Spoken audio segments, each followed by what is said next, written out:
I'll start. I mean, just want to say, first of all, just really touching speech and everything that you had to say at the service on Sunday. Specifically this one point where you know, how all the wide receivers stand up and acknowledge them. Just want to ask, I mean, you guys had the wide receiver meeting today. Just what was that like? And you know, today was a work day, so, you know, we really didn't talk about it. You know, obviously Tylee's always with us, so, you know, I think Chris Culliver wore his jersey today at practice, so they're doing that on their own where they're passing it around. So didn't mention it, obviously. You know, Tylee's name will pop up every now and then, but today was, you know, just a work day and, you know, sort of let them get away from it for a day, you know, from Sunday, yesterday, and then today. But, you know, the mood was good, and, you know, we know that he would be, if he was in that meeting room, he'd be telling them to come on, or out there in practice telling them to move on. So, you know, that's what was going on today. What are the first two things that come to mind when someone says Tylee Craft's name? Just a great young man, and you know, a person that, you know, gave everything he had for the last 2.5 years. Quiet, self-motivated, you know, wanted to work, wanted to please.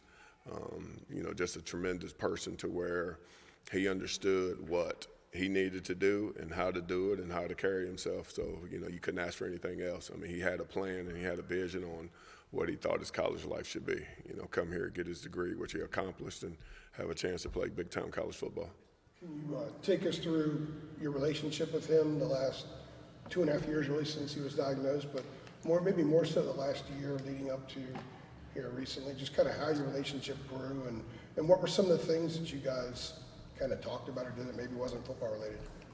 You know, just, you know, always letting him know that I was there for him and, you know, myself and my wife, and just being able to, you know, see him work every day, you know, motivated me, you know, and I would use that with our guys. And, you know, Tylee would go take chemo and radiation and then, you know, be at meetings. Tylee would go to class, be mad when he didn't, you know, he was late from going to, you know, get his treatment, you know, being late to having to go take an exam.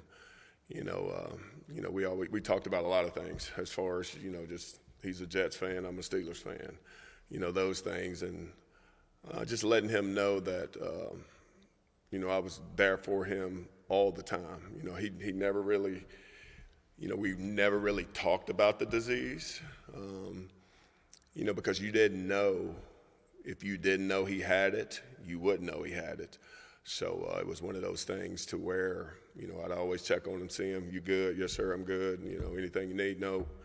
I'll see you at practice. Coach, I won't be here at practice this morning. So, you know, it was one, I mean, I didn't treat him any differently, you know, in that aspect of it, you know, because I wanted him to feel like, you know, he was part of the team, but no different than any of the rest of them. So, you know, it wasn't one of those things where we, you know, talked about it, you know, a lot. Was there something specific that Tylee said to you during y'all's relationship, or something that's special that just stands out that you'll always kind of remember? You know, just for me to be myself with the guys, and, you know, sometimes I feel like I could be a little strong on them. He's like, oh, no, Coach, you know, they need it. You know, we need it.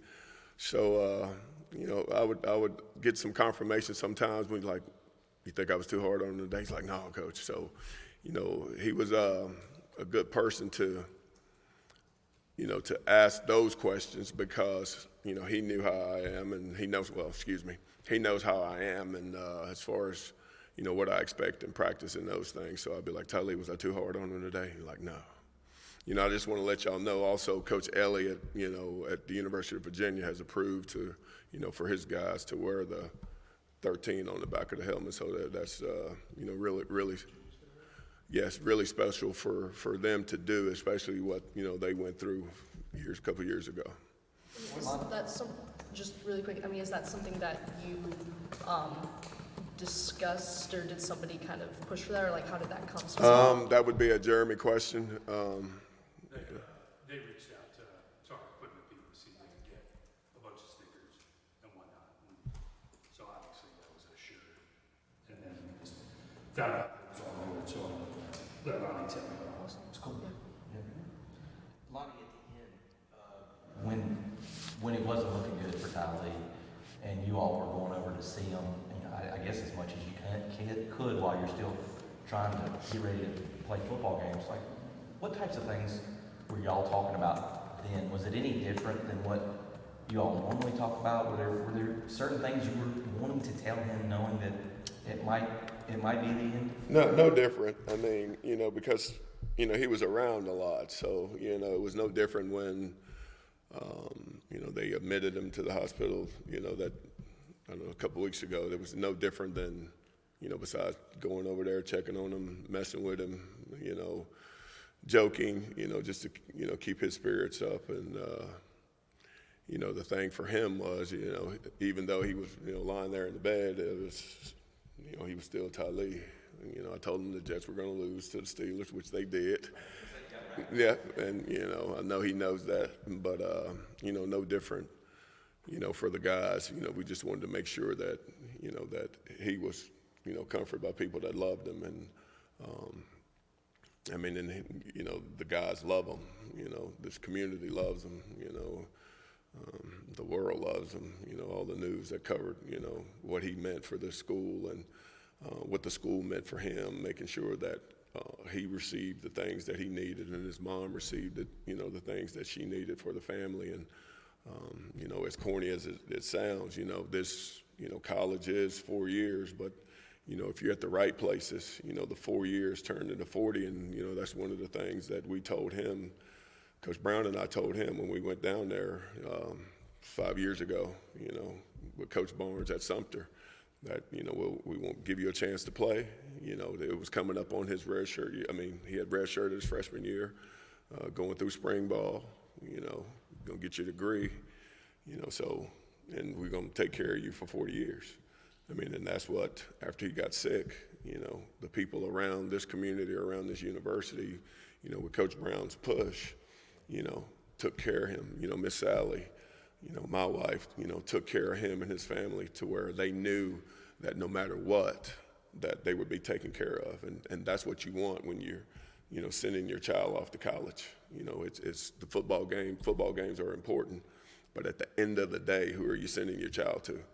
And we showed that family that we would take care of him. We'd take care of them all. But, this time, it really allowed us to show what decisions you make in picking universities are decisions that you need to make them for, the right reasons to go to that university. And obviously, football is a part of it, but, who am I going to, leave my son to take care of him? Lonnie, what does it mean to you that now, for years and years, UNC football players, whenever they pass by the nutrition room, they're going to see Tylee's name, they're going to learn about him from the plaque that's going to be put up there? Just, the hard work that, he strived to do while he was here, the way he carried himself around the university, the dedication, motivation that he gave us all.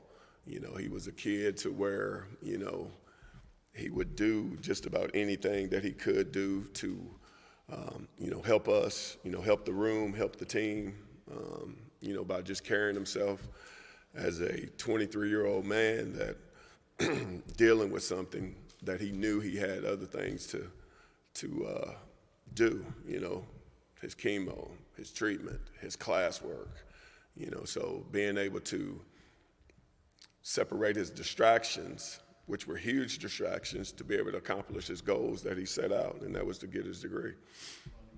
So you talked a little bit about what it was like, having him, around on the field and, kind of talking with him in practice, things like that. Obviously, he became a student coach, I think it was like in July, and he had been at practice and things like that already. But what was he like as a coach? Like, what was it like with him kind of interacting with those other receivers as, going through drills and things? I mean, Tyler would always, give his opinion to him, dip your shoulder, use your hands, wrong step, those things. So, they respected him and, we always look for him, on game days, we do a couple little drills and, the very last one he would be on, as the defender, making them use their hands and stuff like that. So, he would have been a good coach. He would have been a real good coach. What's just the biggest thing that you took from him in terms of life lessons or just leadership lessons that you apply as a coach? I mean, there's a lot, Talib's, impressions that he left upon me was, always go out and work hard, no matter what, and, try to find the right answers for the guys, be the leader, for the room, and, pushing, them pushing themselves, them pushing me to make sure I'm on top of my game. So, and then being able to handle, distractions, being able to handle distractions because he did. I mean, he handled a huge distraction. And, with sports, you're in the football building for 2.5 hours or come back for meetings, but then you got to go to class and then you got families and stuff to deal with. But being able to separate, when it's time to go to work, it's time to go to work. And then knowing that, Tali always knew, once he left the football field, he had to go to class. He had to do his treatment. He knew that distraction was there, so he could put it in situations to where, for me using it with my guys, hey, we're at practice. Make sure we're focused on practice. And that's what has helped me in helping the guys be able to deal with, being able to do all the things that you want to do, the right way. Thank you. Lonnie, what about Coach JJ? What was it like when JJ came up with the idea to wear the 13 against Georgia Tech? I mean, it sounded from Mac like it was a pretty emotional moment for you, maybe, or just like what was that whole process? And were you were you surprised? Were you like? I'd been thinking about it, and then someone had talked to. I called Kat, who's over in the academics, and she said that some of them had talked about it. So I called Miss September and asked, and then I called JJ's mom and asked her if it would be okay. And then Miss September, all she said was, I want to make sure I see 13 go in the end zone. So I told JJ that. But, it was huge for him to be able to, do that for him to wear that jersey. And, it was great to see it go across the end zone, with his name on the back. So was that your idea? I had thought about it. Yeah. I mean, I didn't know who came up with the idea. I mean, JJ wanted to. I just wanted to make sure it was clear and, ask Coach Brown if that was okay. And Coach Brown thought that would be great. And, because I didn't want to make one of them wear it. But they all wanted to do it. So I picked JJ because, JJ was the oldest and, being from South Carolina. And my sound like this because I got a cold, so. You sound great. All right. Do you guys want it this week? To be determined. Oh, come on. We'll have the binoculars out, unless you want to. What do you do? Are you going to maybe who has a good week of practice? I just got to talk to him today. I hadn't talked to him today about it. All right. Yeah. Thanks, Lonnie. Thank y'all.